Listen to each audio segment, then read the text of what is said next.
webinar. It's what you know about who you know, 5 steps to turning data into revenue. We are pleased to be joined today by Todd McCormick, SilverPop's Senior Vice President of Sales. Today, Todd will share his insight on what sales and marketing can do to deliver amazing buying experiences that convert. Before I turn it over to Todd, just a few reminders. If you would like to tweet along with us today, please use the hashtag #SPOPwebinar. There should be time for questions at the end, so if you have some, please chat them to the host. And keep in mind that the presentation will be emailed to you next week. If you're not already familiar with SilverPop, we're the only digital marketing technology provider that unifies marketing automation, email, mobile, and social into a solution that gives marketers the ability to leverage customer behavior to drive revenue. After today's webinar, if you'd like to see our product in action, we encourage you to attend one of our monthly product demos. The next one will be held on January 22nd, or you can visit our website at any time to review a demo on your own time. And we also offer our previous webinars as well as white papers and tip sheets at silverpop.com. So now I'm going to turn it over to Todd McCormick. Todd? Great. Thanks, Stacy, and thank you all for joining us today. You know, it's exciting times in the marketing world and just a lot of changes happening there, you know, in our space that can really drive, you know, the right interactions and ultimately drive more revenue in the organizations. I'm going to take you guys on a little bit of a journey on some of the things that we've uncovered and how we're helping customers, you know, solve for the challenges out there. Yeah, Amazon is just a great example in a company that I think we can all aspire to be as marketers and sales professionals. If you think about your experience when you log into Amazon, if you are an avid Amazon shopper like myself and most people I know, when you log in, it really feels like you know, it's your site within Amazon. They're speaking to you. It's all based on past behaviors, whether that's purchasing behaviors, searching behaviors, or things that are relevant to items that you viewed. And the goal for, you know, marketers over the next, you know, 3 to 4 years is really, whether you're B2B or B2C, how do we really create this one-to-one communication path? And the opportunity is really right in front of us, and people are leveraging digital platforms like SilverPop to accomplish this mission.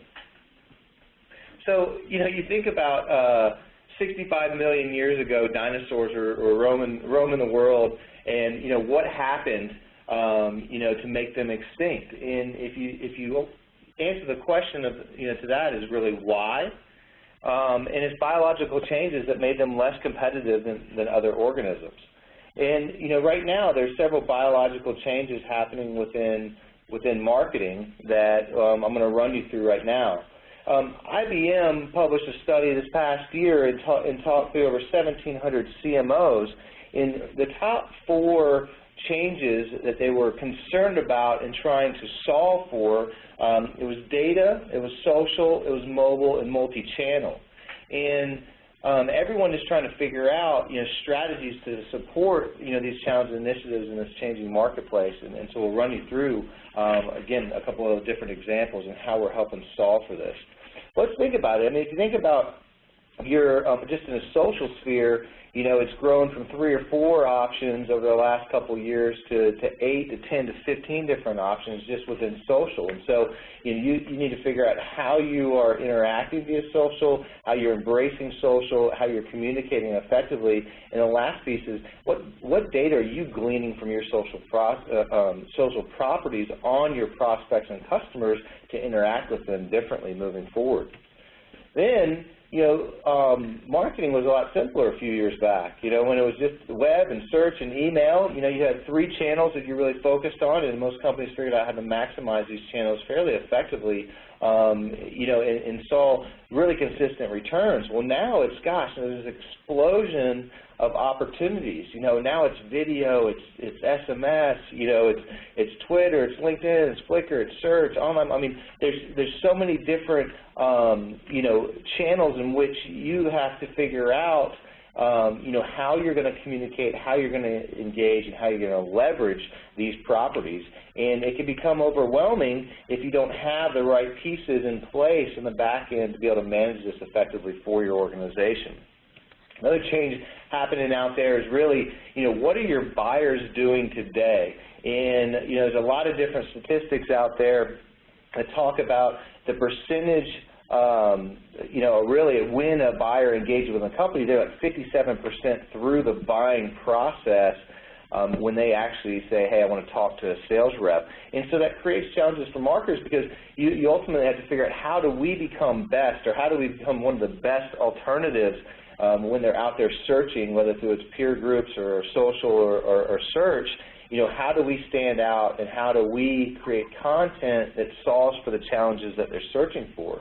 And again, it all ties back to this, the empowered customer is really now in control of that relationship, and it enters in with some preconceived notions based on the content that they were reading or the peer groups that they engage with in regards to really, what your product, service, or solution will do for their business. And so I mentioned earlier, it's the 57% of the buying process has already happened before they engage in your brand. And so now there's this new line between sales and marketing, and where marketing really needs to focus their time and energy is really in this content generation. So that's not necessarily just completely top of the funnel. You look at middle funnel here, in which they start to have some interaction with your organization. You can take them on different journeys through your content based on the interactions they're having across all your different properties through all your different mediums. But again, this is an opportunity in which technology can help solve for some of the challenges you're faced with in regards to, well, what content do I publish, and which content do I piece do I serve up based on these behaviors? Well, if you're not scoring and ranking these interactions, it becomes very difficult. The other thing, just think again just about all the different mediums out there, and I can't express enough that, that this creates a lot of different challenges for marketers. And one of the other pieces that came out of the IBM study is, CMOs are having a tough time finding the right talent within marketing to solve for some of these challenges. And if you step back and think about it for a second, it's a reality. Technology has grown and evolved within marketing over the last 5 years at just a rapid pace. So how many marketers are up to speed on all the different technology options out there? It's limited. And so, a lot of what our job really is, on the sales side, is to really educate, marketers, on the different systems and on the different options, and ultimately our goal is to try to make it as easy as possible for marketers to leverage, our platform.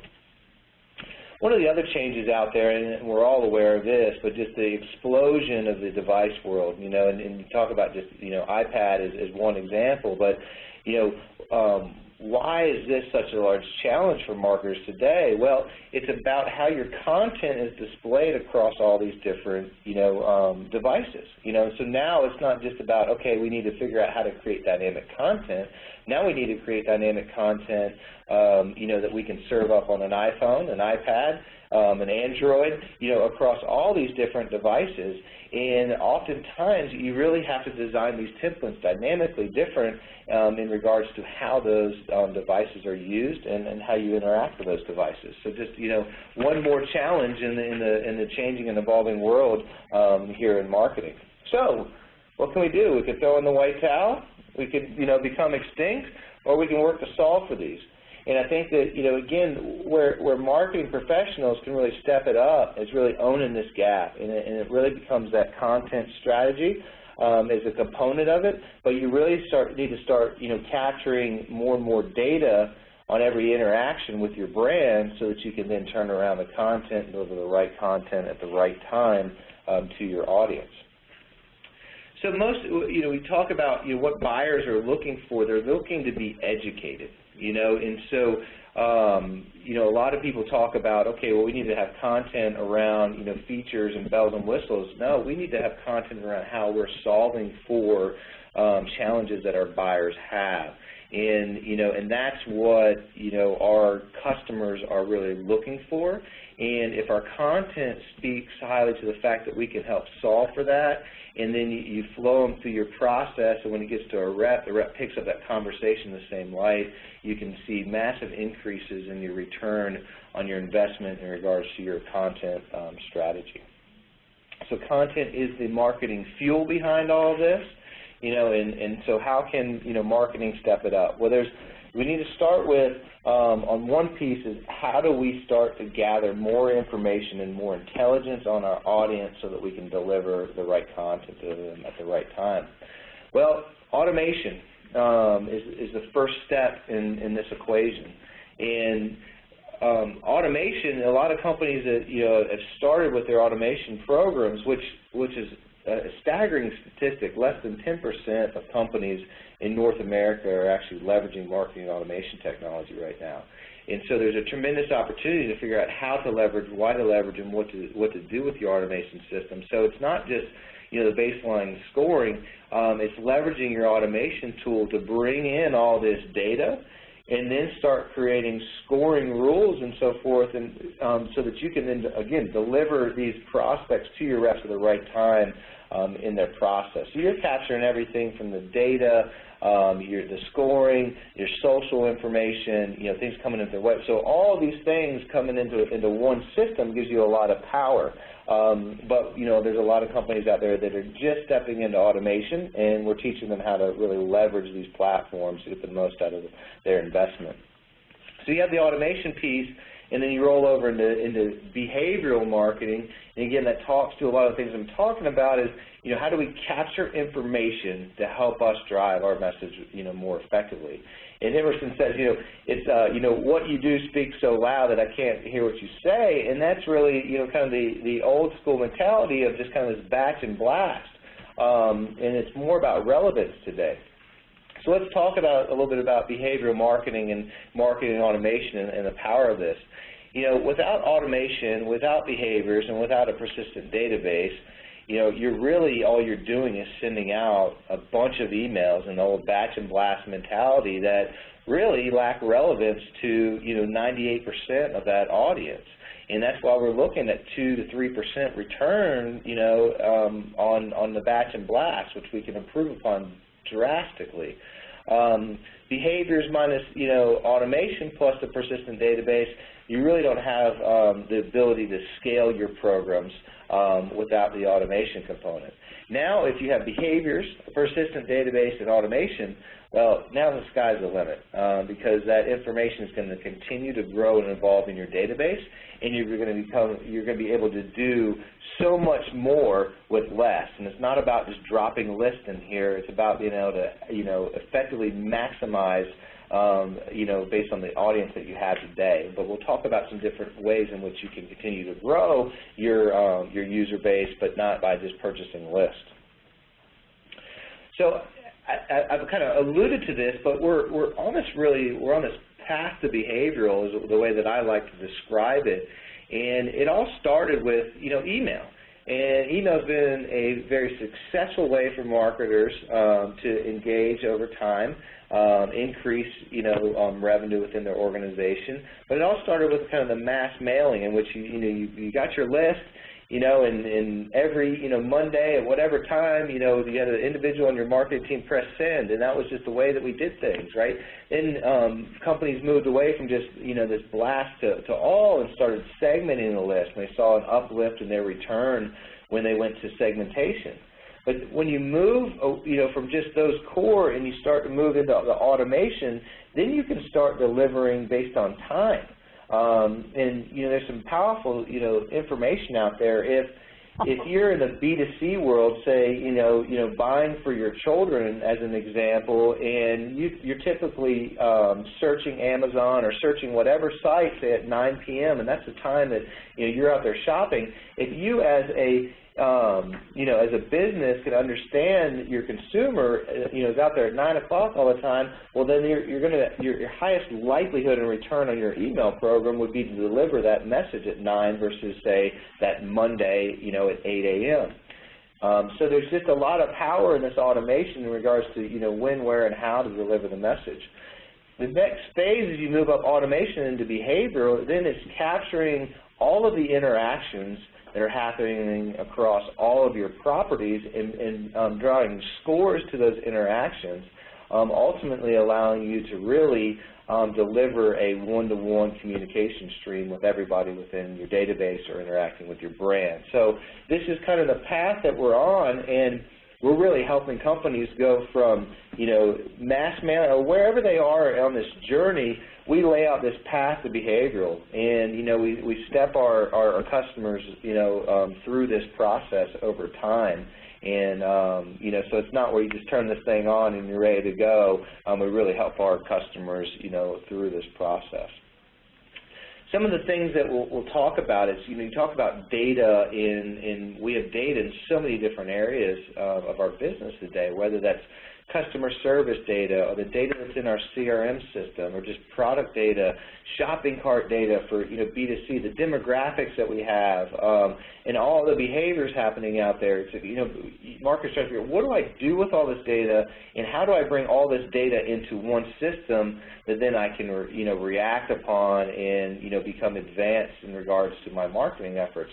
And that's really what we're trying to solve for here at SilverPop is one system, bring all your data points in there and continue to grow those data points over time to deliver the most effective messaging to your audience. And so this breaks it down in a simplistic way. It's kind of your traditional email processes. You run the query, here's your large audience, and you click send. Well, the new process when you bring in behavioral data is you run the query, you get your large audience, but then you step back and you listen for behaviors before you send. And based on those behaviors, then you send.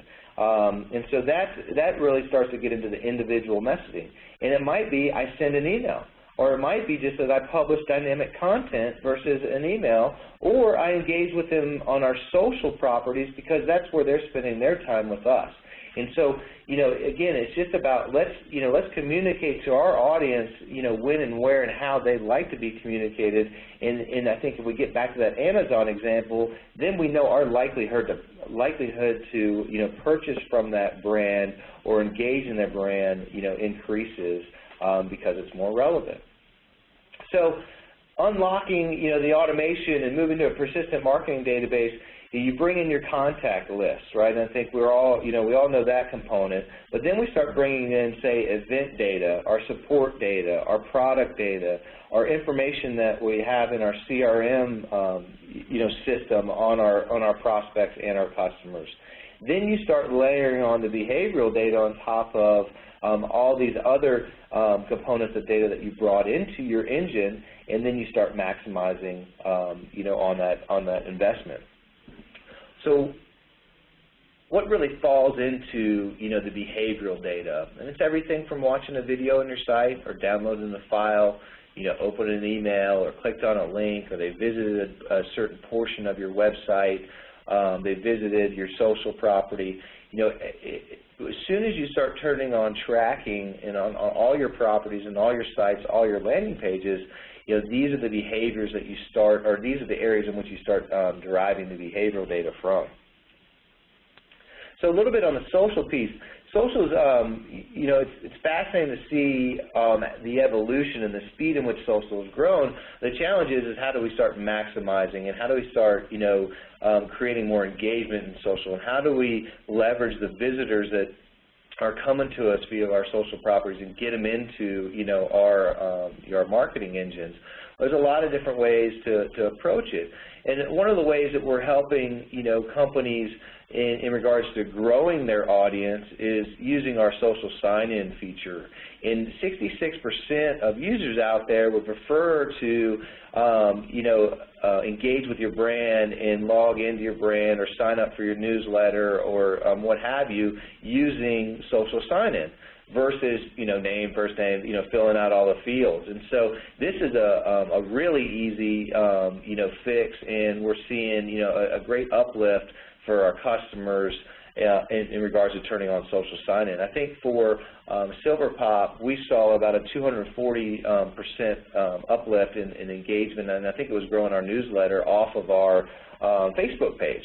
by just, throwing up the newsletter piece there. And so there's just little things that we can do today to really capitalize, on our social properties and the use of social data. And as we all know, on social, most likely you're going to be able to capture more information from your audience via social data and profiles versus just, the typical web forms. So some of our customers that are doing this, net prospects, they're really leveraging, their Facebook property to create different engagement scenarios, and they're building their audience and getting people to, to opt into their information via social. Where another customer that's leveraging their social property to expand their universe, they're leveraging their Facebook property in a great manner. And here's just an example, like I mentioned, for us and the way we're using it. It's like, hey, yes, we want you to like you, but we'd also love to be able to capture and get them to sign into our newsletters. And so where just did a little bit of a change to, their page and brought in the sign up for newsletter, and they saw, an increase in the number of people signing up via social and engaging with their brand. Here's an example of, how we're doing it, this is a look and feel similar to our homepage on our Facebook page, and then we're actually publishing, white papers and different things via social. So it's just another avenue to leverage, and if they're already, engaged in their social and you make it easy for social sign-in, for example, to download a white paper, you're more likely to get them, into your engine. So we'll move you a little bit further down, and I'll show you some more of the behavioral marketing automation in action. And this is a very basic example, but I think it really represents, the outcome of the data component. So in this example, this prospect just watched this video. So with the automation, we're going to apply a score to that individual based on that interaction. We're going to leverage our CRM data to say, this individual is not a customer, and they're not a sales opportunity. So now that we know those two components, we're going to message them differently. Now that we know based on our database that they're a large enterprise, not an SMB, we can message to them differently. And then within the CRM system, this prospect is actually owned by Jim Smith, and so then we can personalize the message, to the prospect from Jim, who that prospect will engage with in the process. So you take that data and you talk about, okay, so here's the delivery. Well, now I know the information, I know the first name, and so I'm personalizing it. I also know that, this is a large enterprise, so then I can change the verbiage within my email to this individual, speaking to a large enterprise. And then I can change, who this message is from, and this message is from Jim Smith, the rep that we were talking about. So this is a basic example, seems very simple, but if you're to receive something specific to you, specific to your size of organization, and with that rep, you're more comfortable engaging with that brand because they're speaking to you and they know something about you, and so that's the power of data. And you can expand on this, substantially, but it's a simple representation of that. Then you think about, okay, so how do I do this? And that's where we are making it super easy for marketers to lay out these different paths. And so this is an example of, here's the invitation, to the demo from the rep. If they engage, you take them down one path. If not, you take them down another path. And so this is all straight out of our SilverPop Engage platform. These are the different paths and programs that our customers can set up for each of their different campaigns. The other piece is then, keeping reps informed. And, the power in the integration between sales and marketing through technology, there's a lot of power in that, but if you're not keeping your reps informed, then it can be wasted effort from marketers' perspective.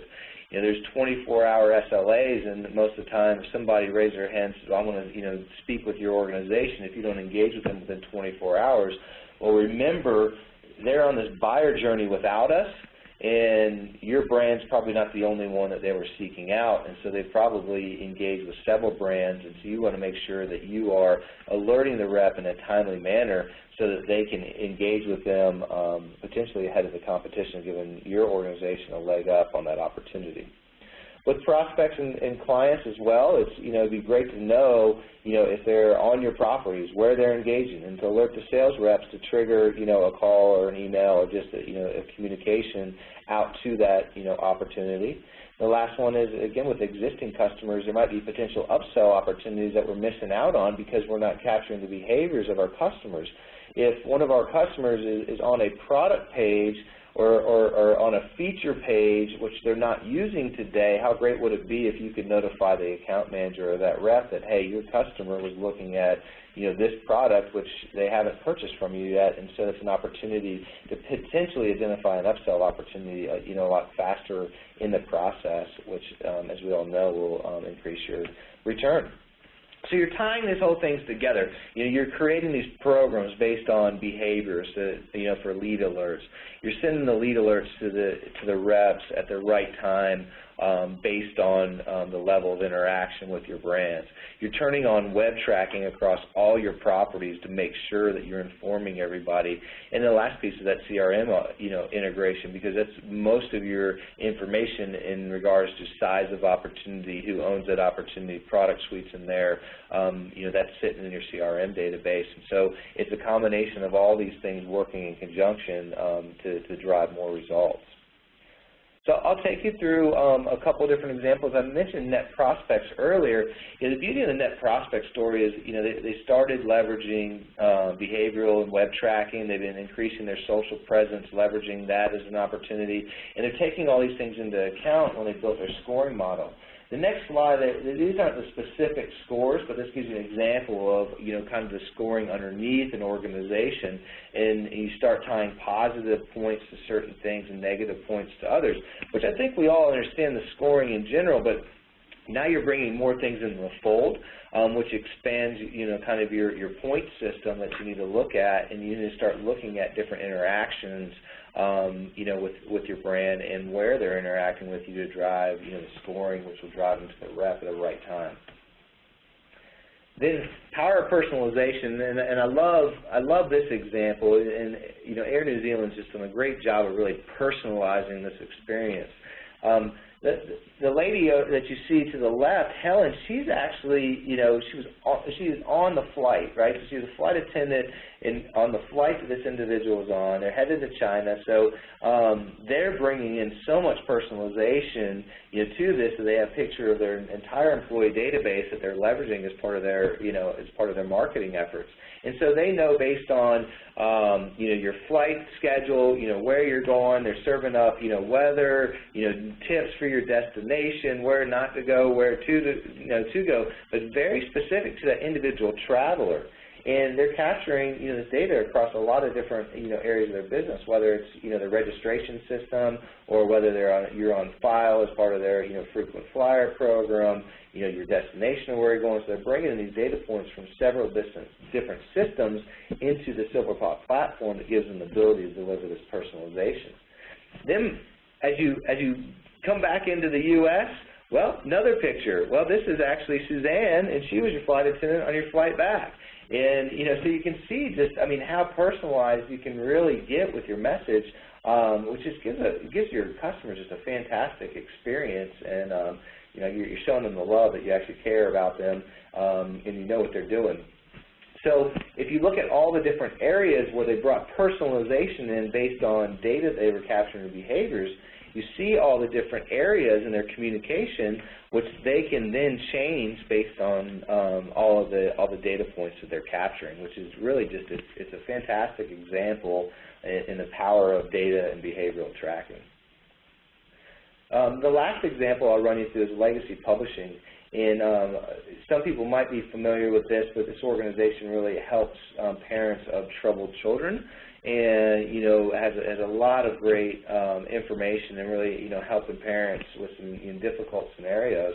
And so what they were trying to solve for is they had a decent response to their newsletter program. But they were struggling with the fact that they were getting so much traffic to their website. They had maximized their opportunity from an SEO perspective and really kind of leading the pack.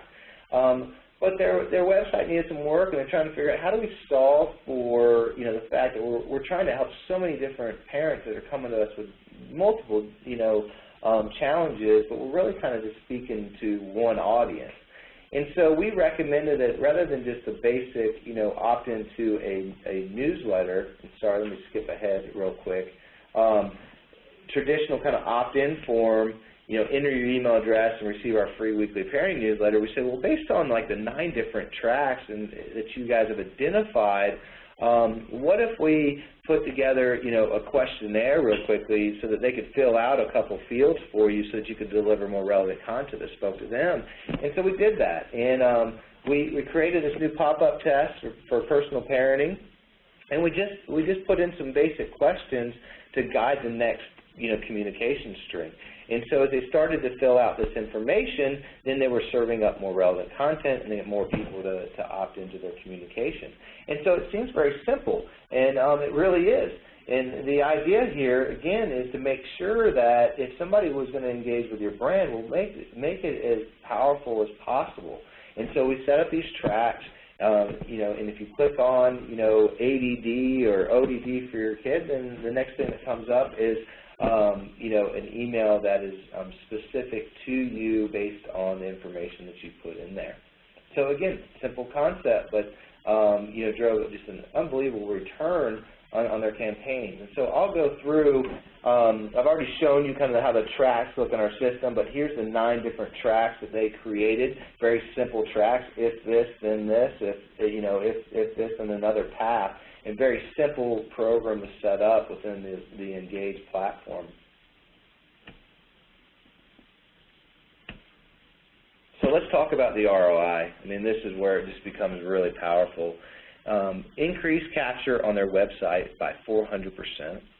62% average open rate for their personal parenting emails versus a 22% for their newsletter. So, just think, it's 3 times the return or the number of people that are really opting into their email program by just changing the look and feel of that and capturing a little bit more data, serving up relevant content.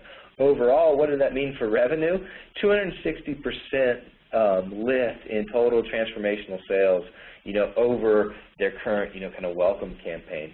So real powerful information. As you can see, this really wasn't some sort of overhaul to their entire property or overhaul to their strategy. It just, we brought in one more component to really try and isolate, what the issue was for that parent so that we could deliver up the right content to that individual, and you see the return on their investment. So the future really is now, and there's so many different challenges that we're all faced with. Serious Decision really kind of lays out this path of where we are today and where we're headed. We're all, really figuring out the social media component and digital marketing, channel management. We're bringing in video content. We're really, I think all of us are really looking at our content strategy moving forward. But as we move further out, we get into data, we get into social, we get into mobile, content optimization. This is where we really need to start solving for, and you can't solve for a lot of these opportunities moving forward without the right technology to sit at the epicenter, of your universe between marketing and sales. So we like to look at it as a fact that I believe that most marketing executives really have this vision of what they want to accomplish, are very aware of the challenges that are out there. I'd rather look at them as opportunities rather than challenges, because challenges where you don't really have a solution to that. Opportunity is where you do have a solution. I'm here to say that a digital marketing platform can be that solution to help you accomplish these goals. The other component is the skill sets. And so if your organization is missing some of the skills that you're looking for in order to execute on this vision, there's partners like us that can really help fill that gap and can help educate you and build the platform in order for you to deliver upon it. And then the last piece is bringing in that data, and that data is just so powerful. And sure, a lot of people on this call have a ton of data, but it's sitting in different systems. And as soon as you can bring that data into one system, you'll see an automatic uplift in your return on investment in that decision. And so all of this resides on top of a digital marketing platform, and that's where we're really come into play, and that's where we're helping our marketers really accomplish the goals that they have out in front of them and solve for these opportunities that are out in front of us all. So last year, just don't be afraid to jump in. Leverage partners like SilverPop will kind of walk you through this path to behavioral. It really becomes a lot simpler, when you start engaging, with companies like ours to educate you on, where to start based on where you are on this journey and what it's going to take to get you to this, this end goal or this one-to-one communication path. So, leverage us. We've got a ton of content. We've got, we're helping our customers on this journey, and we're happy to, spend some time and just do an assessment with you on kind of where you are and, your likelihood to get to behavior over the next 12 months. So we're here to help. So, please, follow me on Twitter. We're pushing out a ton of content out there. Feel free to reach out to me directly, but we're really here to help, and we're excited about this journey that we're all on together. And so I'd like to, at this point, turn it over to the audience for questions. And we do have time for questions, as you mentioned, and we have a few of them. We're going to start with, at the beginning of the webinar, you mentioned Amazon as an example of a company that's kind of getting this right. Is there one platform that is going to give a company the ability to market like Amazon, or are you going to have to use several simultaneously? That's the beauty in what's happened in our space is, we've built, an engine that gives you the ability to deliver like Amazon. And Amazon kind of showed us all the way, and they built it internally and leveraged the system. So yes, the answer today is, you have partners like SilverPop that can help you deliver on this vision. Great. The next question is sort of about getting started. The question is, we're just segmenting our list and sending related emails today, so it seems like we have a long way to go. What do you see as the best next step? Well, if you've moved from batch and blast to segmentation, you've already seen an increase in your return. Next step there is automation, and so if you don't have an automation system today, that's the next, purchase that you really need to make in order to, get on this journey to behavioral. And, it's a really easy transition to take your segmentation and then start to apply the automation components to increase the return even greater on the current programs that you're doing. So it goes from email to automation on up to behavioral, and it's really a lot simpler than a lot of people think. So here's a great sort of related question. How long does this path to behavioral marketing automation really take? That's a great question, and we get asked that all the time, both from our current customers and prospects. And you can, the way that I look at it, I'd be crazy to say that you could do the thing in a matter of months. I mean, it really is about a 12-month journey. If you're in that kind of email segmentation bucket, as you mentioned just a minute ago, I really believe within 8 to 9 months you can bring in a couple different barrels. Basically, what we do is, okay, we take you from email to automation, and once we tighten up that, we're bringing in the social components and the behavioral components, and then we take you on the next the next evolution to the next step. So if you're to start from email and take it all to behavioral, call it 12 months, and you look at it quarter by quarter of bringing in more enhancements along the way. So kind of taking a step back to a more tactical question now. Should we stop collecting information on our preference center and start to focus solely on behaviors, or is there still value in doing both? Oh, absolute value in both, and I hope if you if you take away one thing from today's call, it's the more data, the better. But ultimately you have to have you have to have a system in which you can put all this data into. And if you bring in all the data from all these different components, it becomes super powerful, and the level of engagement is staggering. So I think we'll wrap things up with sort of a sales and marketing alignment question. This is obviously coming from a marketer. How do I convince my sales team that sometimes quality can be better than quantity when it comes to sending digital marketing messages? That's a familiar conversation for a lot of sales and marketing professionals. It's when you give them more, then they say, well, this isn't, these leads aren't any good. When you give them less, it's just the age-old balance. The reality is you need to look at what your demand gen team can handle or your Salesforce team can handle in order to take a marketing qualified lead through the right process. What a lot of sales professionals don't realize that somebody that raises their hand and says, yes, I want to speak to, your brand, it takes 8.4 touches to connect with that individual, right? And so you have to lay out a 12-step touch point process in order to deliver upon that. And oftentimes, if you're just dumping more leads over the reps, they can't execute on the 12-step process, and so you're already missing out on your return on investment. So less is often more, and the less is often higher quality, and then if you can send more quality over there and they run a 12-step process, you'll be keeping them all busy. So it is that balance, but you really need to educate reps on the process that they need to do on their end in order to maximize the return on our marketing dollars. Great. Well, I think that's a perfect place to kind of wrap things up, and we'll stick to our promise of ending things at 2:45 today. I think there were a couple more questions. We'll try to get back to you guys individually. And then, like I said, we will be sending out the full presentation to everyone who attended next week. So thank you very much, Todd. Yeah, no, thank you, and thank everybody for joining us today. It's exciting times in the world of marketing and sales, and so whatever we can do to kind of to help educate and help you along this journey, we are here to help, and it's a lot of fun for us. Thanks, everyone.